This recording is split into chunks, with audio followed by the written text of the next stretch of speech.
All right, game 2. Oh man, these hands are killing me. Play enough 1-drops in this deck to see them. However, they are not coming through.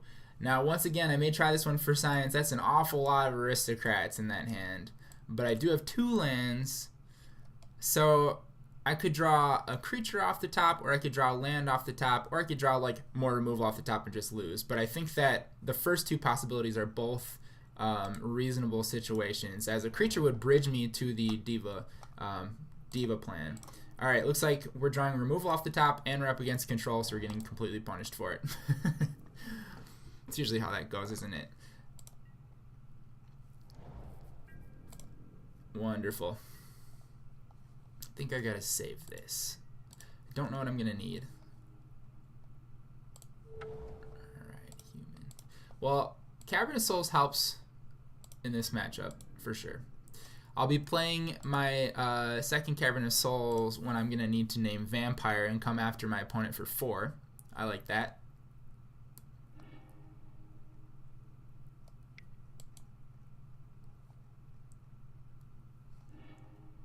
Alright, so likely Miracles if they're playing Opt. Miracles not so good for our friend Falkenrath Aristocrat.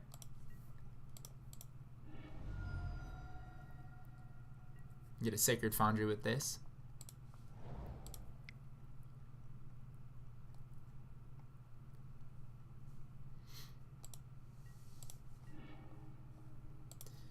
Alright, Judy.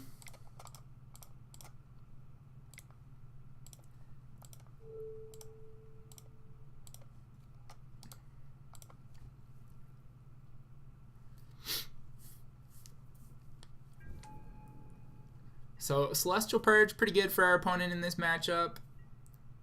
Path to Exile, really good for our opponent in this matchup. Definitely a piece of what they're doing here. Alright, Field of Ruin is coming after Cavern. And we shall grab a Plains.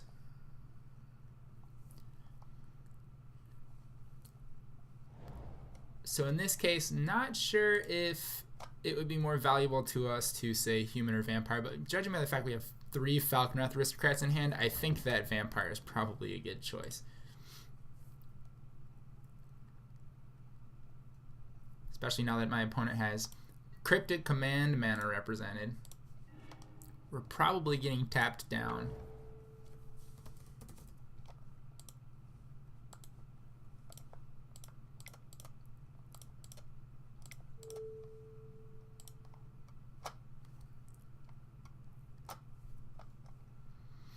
But if not, we're getting in for 7.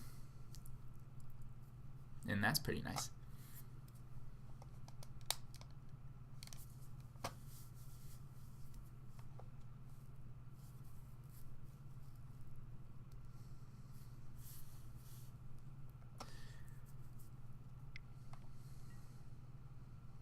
Electrolyze. Huh.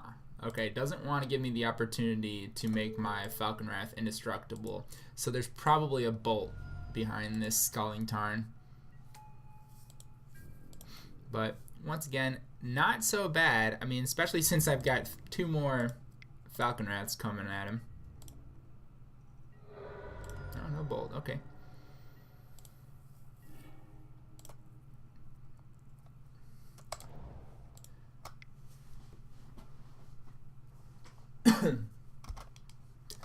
It would have been nice to have some early interaction here, but Path to Exile is probably going to come into play against this Celestial Colonnade at some point. Here comes Teferi. Oh, snap. Electrolyze. Okay.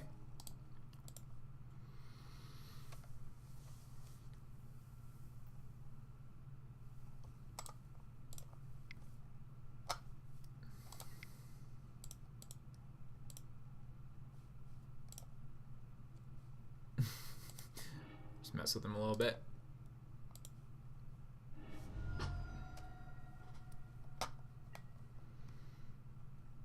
Okay. Alright, so now we've got a Mutavault to basically animate for the purpose of keeping our Aristocrat alive. And we can leave up red-white for Path or Bolt mana as an alternative. So this is actually a really good situation to be in. This hand turned out to be pretty decent against control. And all of our bad draws early on are just providing us security at this point in the game.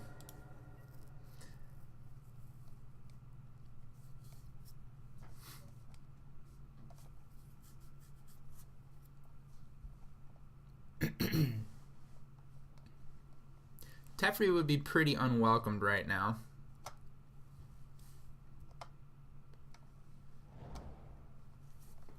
Excuse me. 6 cards in hand.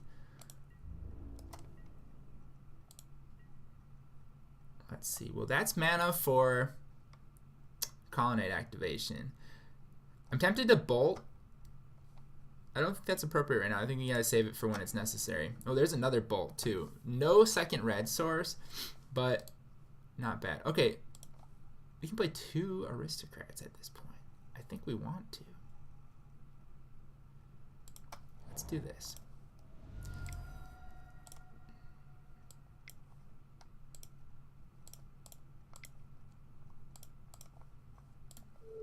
Oops, I need a black source.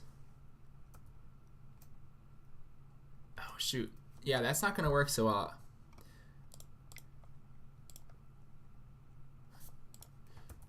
Let's do this way. Red, black, colorless, white. There we go.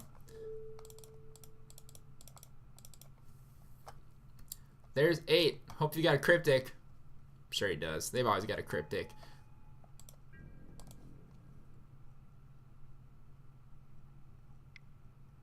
Yeah, here it is. So, not so bad. Just make sure to draw a card is the option here. Let's go with this right now. Okay, he's got the negate. Well, I'm glad I drew that out because that negate is going to be pretty valuable in taking care of business with the Colonnade. And kind of freeing up space for my path to go after the Colonnade, but also to make sure my opponent, well, he tapped out. He didn't give himself the opportunity to play a Terminus off the top of his deck either. So maybe he doesn't have it. I mean, in Jeskai, that's pretty atypical to have Terminus. More like Supreme Verdict Plan, if anything. Which might be right here. Teferi. Okay, Teferi is another thing. So Teferi can tuck one of my dudes. Or that. Shocking down to 6. So he's got another cryptic then.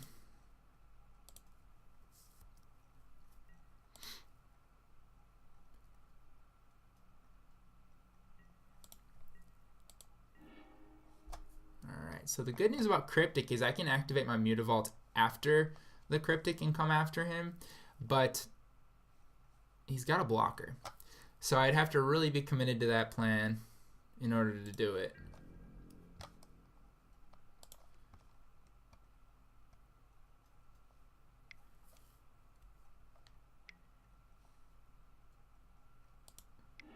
Yeah, and I don't think I want to yet either.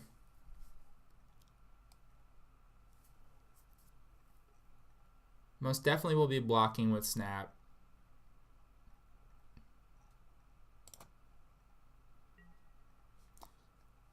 I think I just keep on my merry way until my opponent runs out of cryptic commands.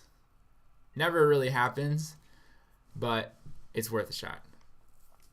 The alternative is I just bolt him twice.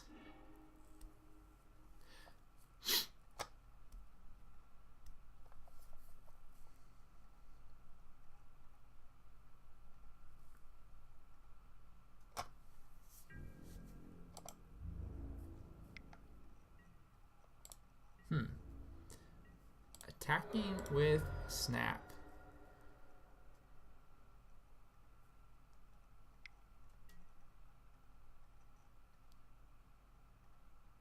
Okay, I suppose just so he can untap some mana. Going up to 9 is making my job a little harder.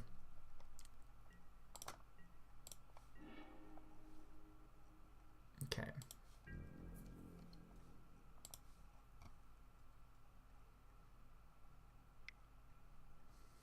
Ugh. naturally draws the third one.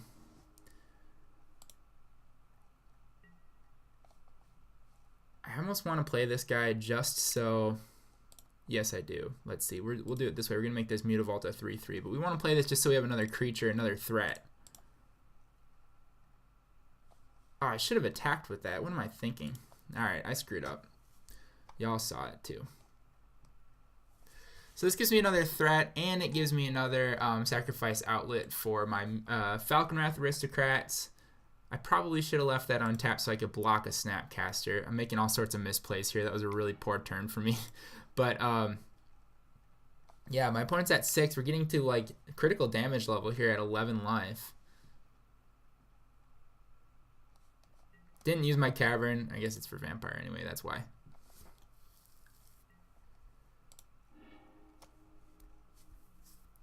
Ooh, that was embarrassing. Not a good turn.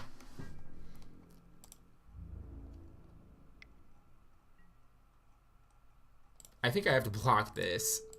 Ouch.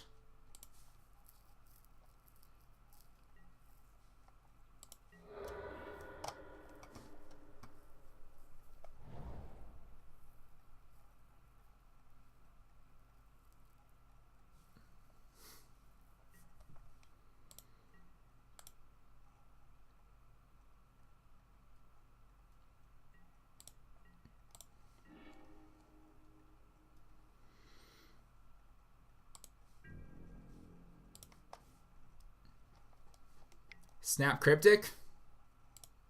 Who would have thunk it?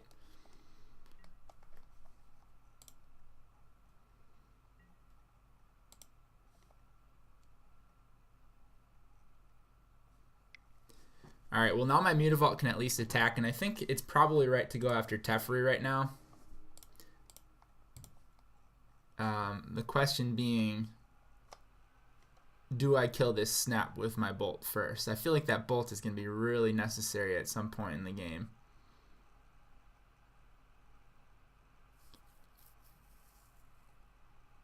Or do I path the snap, right? So if I path the snap, I'm going to need to sacrifice a creature to trade with this colonnade.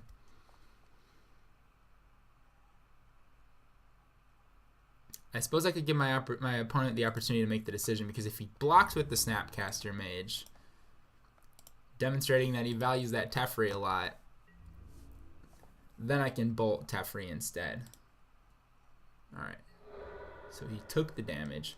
We'll play Champion of the Parish as a blocker.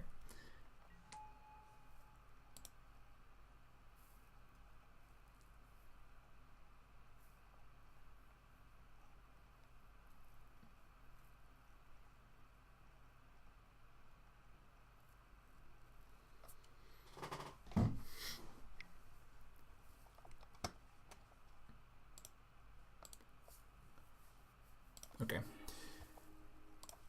It happens.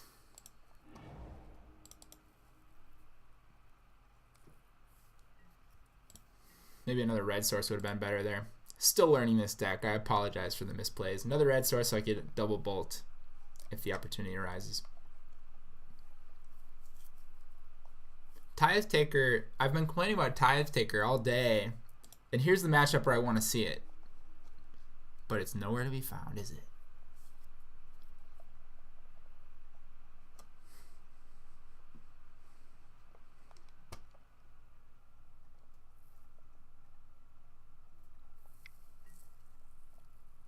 Eck. At least I have that play. Spare the life.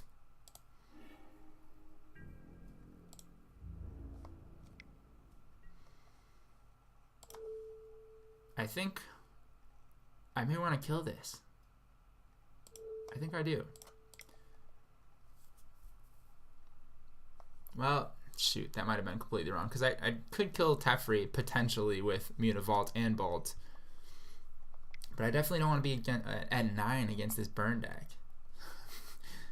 Burn control. I mean, at this point, we're a burn deck, right? Let's be real. Alright, so I'm not going to pay the mana. So I guess it doesn't matter. So I was getting countered no matter what.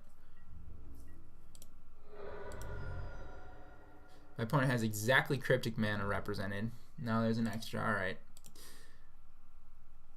So he's got enough for, well, obviously Snap Cryptic is a play. This card will be important. If this gets countered, though, then I'm hosed. So let's see. I have to go to the combat phase here first and see what I can get after. All right, there's our boy.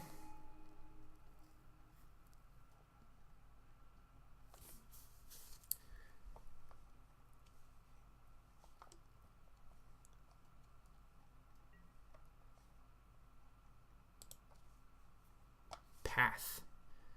I see. That seems to make a lot more sense, doesn't it? Let's come after Teferi and see what he does about that.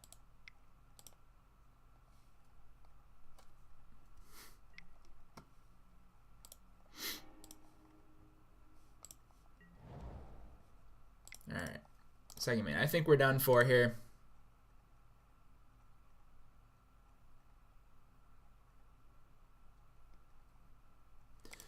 Yeah, we're done for it. So I'm going to let my opponent run the timeout because I'm 20 seconds behind. Ooh, secure the wastes. Ouch. That'll do it. We're just going to concede. Screw the 20 seconds.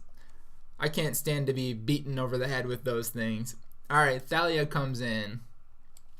Kaya seems pretty good.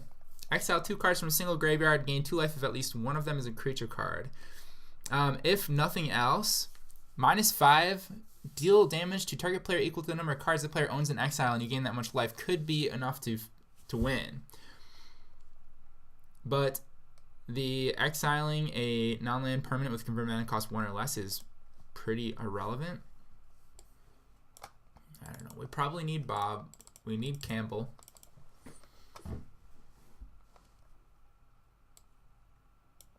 I don't really like Path so much in this matchup. But it's almost a necessary evil with the lands that can kill us. So I think we got to keep 2 in. Judith seems real good. Falkenrath Aristocrat seems real good. Tithe Taker I like. Thalia I like. Thalia's Lieutenant is a little tricky. Now this one I think I might want to cut because go wide is not really a thing that I'm going to be able to do against this deck. It allows for some really explosive starts though. Doomed Traveler gives me 2 sacrifice outlets, or 2 sacrifice creatures. But once again, not really where I want to be here. I think that's too slow. I think we got to go bigger. We got to plan for more. Ethersworn Canonist seems good. Let's put some of those in place of the Thalias. Oh, not Thalias, sorry. In place of the Thalia's Lieutenants. Alright, Kytheon. If I can get him into Planeswalker mode, we're talking. Maybe I drop a bolt. Alright. Let's go for it. Give this a shot. Rest in Peace. I could see the argument for bringing that in against this deck. I don't want to go there. I want to just be advancing my plan. Rest in Peace is like taking a valuable turn 2 off when I could be playing like a creature that does something in this matchup. This is a pretty good opener here.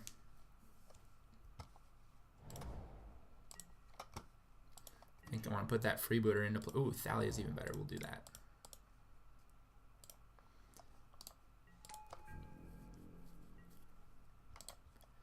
I feel like I've got access to all the good Hate Bears humans against this deck.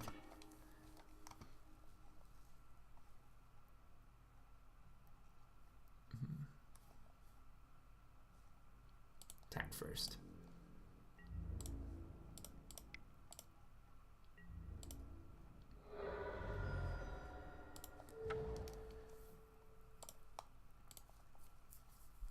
As much as I want to put Campbell into play right now, I think I need a Freebooter and see what's in his hand.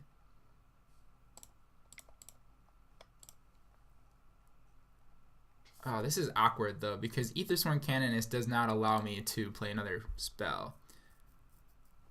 Oh no, I guess that's not true because the Ethersworn Canonist itself is an artifact that allows a second.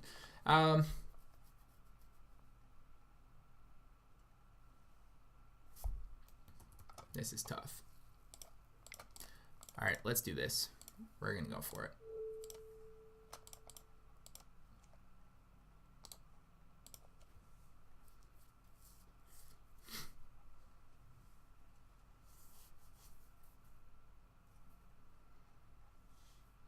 So my opponent's gonna have to make a difficult decision if he's got a path. Like, which one of these creatures does he hate more?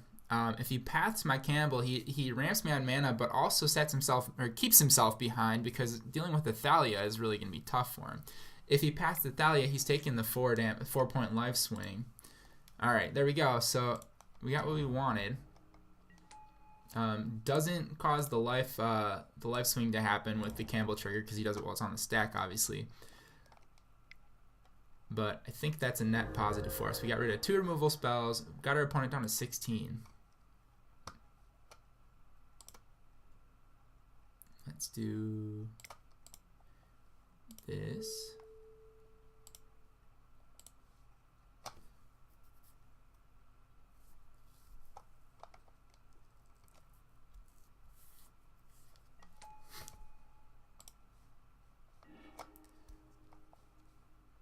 Oh boy, all the cryptics.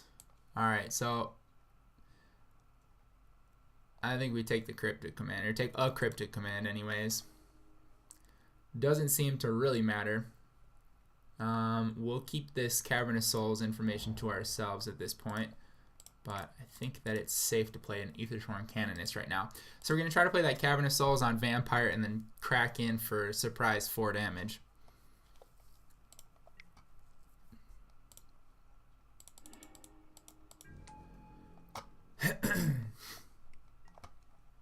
Alright, was that top or bottom?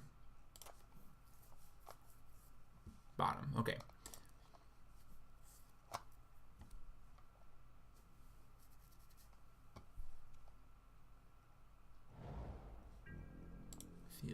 Okay, so he's got cryptic mana.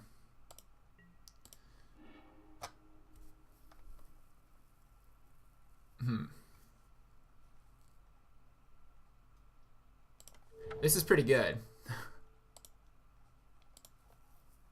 So Thalia will cause my opponent to...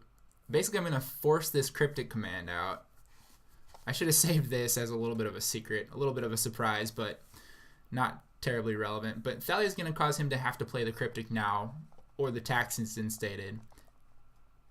And once he does that, that gives me the opportunity to play a Falkenrath and attack for 4.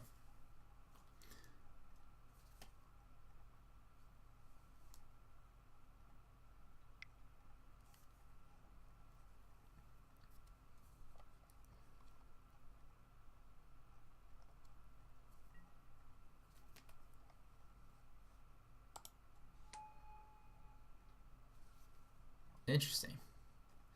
All right, so I think maybe I gave it away.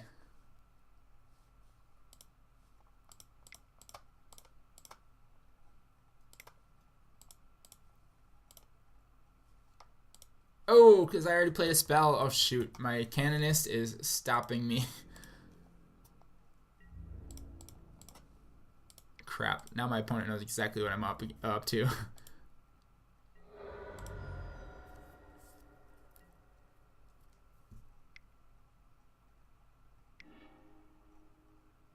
Ah, man. I really blew it, you guys. Wow.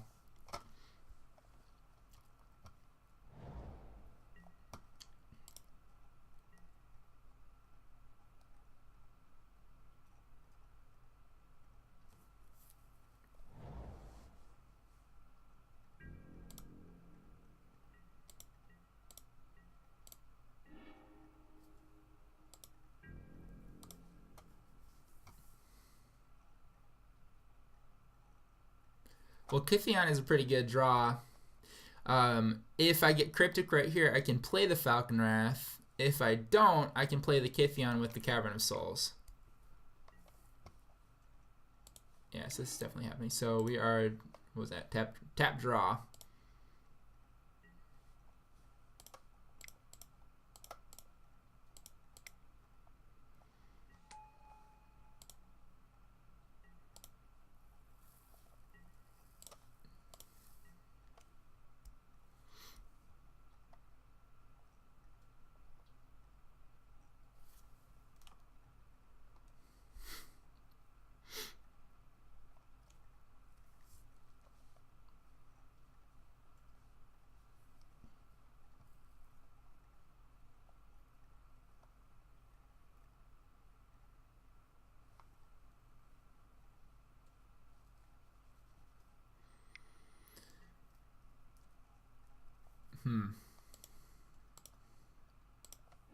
Okay. There's this one spell for the turn. Just don't play land. I think we already saw this island. That's in play. Don't play land. That will mean that we've got Cryptic Mana. 3 represents, well, could be Path, could be Snap something else. Or it could be Snap Path, but Snap Path won't work, I guess, with my Ethersworn Canonist. So it's got to be like exactly Path right now.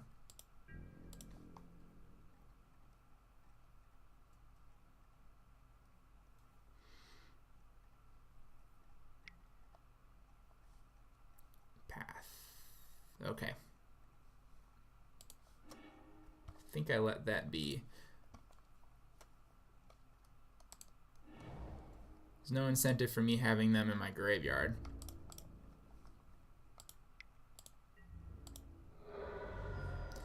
Alright. Kytheon I can play without worrying about the counter because my opponent has cast a spell already this turn. Now Kytheon can be made indestructible, which is really pretty sweet. Stands up against a Wrath of God now, or can be flipped into a Planeswalker if I have the opportunity to attack with all 3 creatures. That's a big ask, I realize, but it's definitely a thing to consider.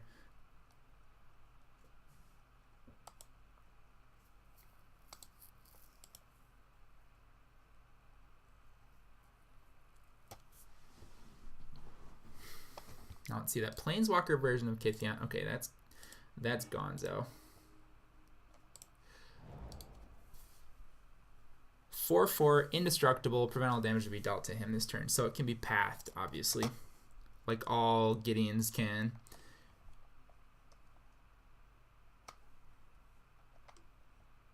But otherwise, it's pretty hardy.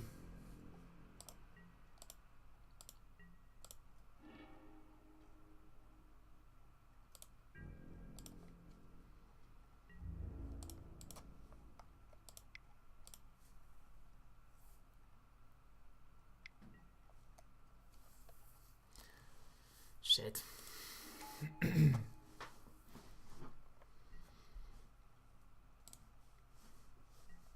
Assume that's coming after the Freebooter.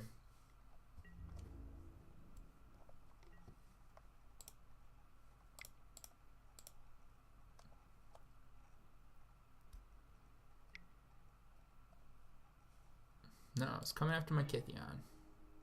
No, I will not like to search. I have nothing left. All right, so we must have some pretty powerful cards in hand right now because I feel like he wanted that Cryptic command back. Maybe he's a little bit concerned about what to do against that indestructible creature. But Bloodsoaked Champions are pretty strong follow-ups.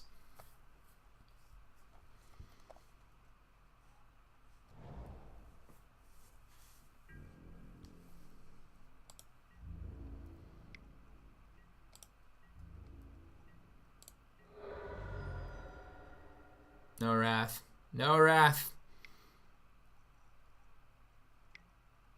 Supreme. There it is. Alright, so Mutavault, or Falkenrath Aristocrat, best case scenario here.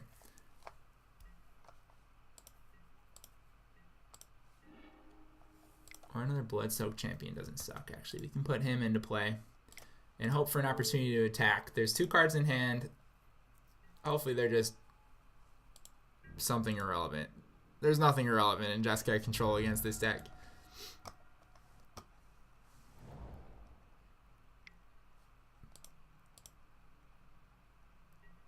Alright, this guy's gonna bring his buddies back if he can get a chance to crack in there. Here comes Teferi. Ooh, Baneslayer Angel. Wow.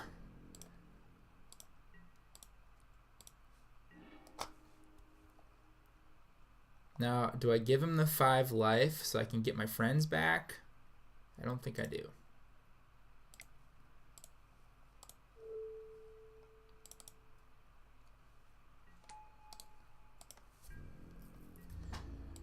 I do believe we are dead. Baneslayer Angel's pretty damn good, and my best case scenario is to draw Path against it, but my control opponent is full on lands, they can just go off once they find a Teferi or some kind of draw spell. Tithe Taker, I do like that. Let's see.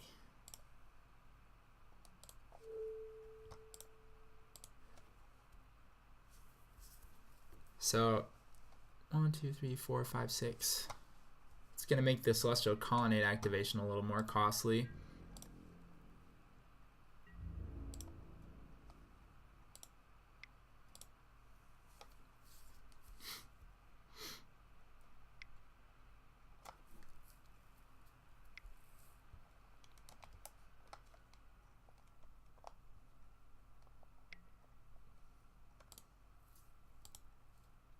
Okay, makes the obvious block.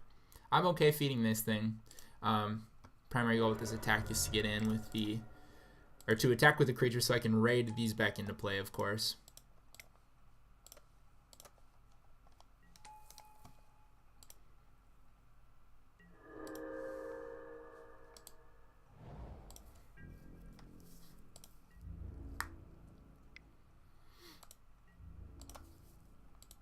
Well, that Baneslayer Angel just takes over the damn game. It very well could be too late for Path to Exile at this point. Ooh, Judith, though, on the other hand. Now we're talking.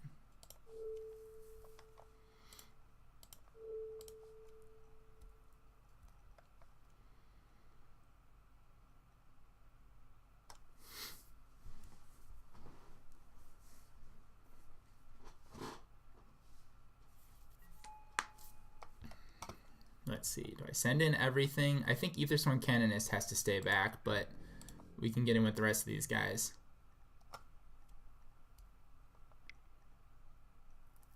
Or not. Tap and draw. Alright, you'll do this turn.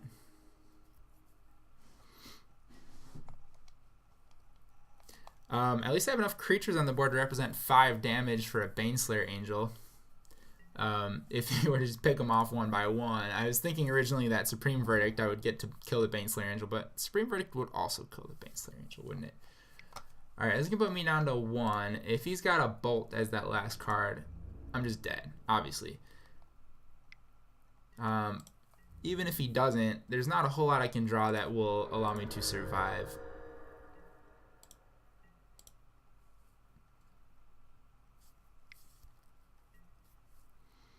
Yep, Helix will do it too. Alright, well there's the control matchup. I think this could go either way. Obviously that was not a good showing for us, but I think a more aggressive start would really punish our control opponent, especially one that has a Judith involved in it much earlier on, or a Tithe Taker earlier on. But we have stuff. I'm very inexperienced with this deck, as you can tell. I made a couple of play mistakes that may have contributed to our loss. Very well, we'll own up with that. Own up to that. But we're going to keep on moving. We're going to try a third game here, and we'll close out with Mardu Aristocrats. Thanks.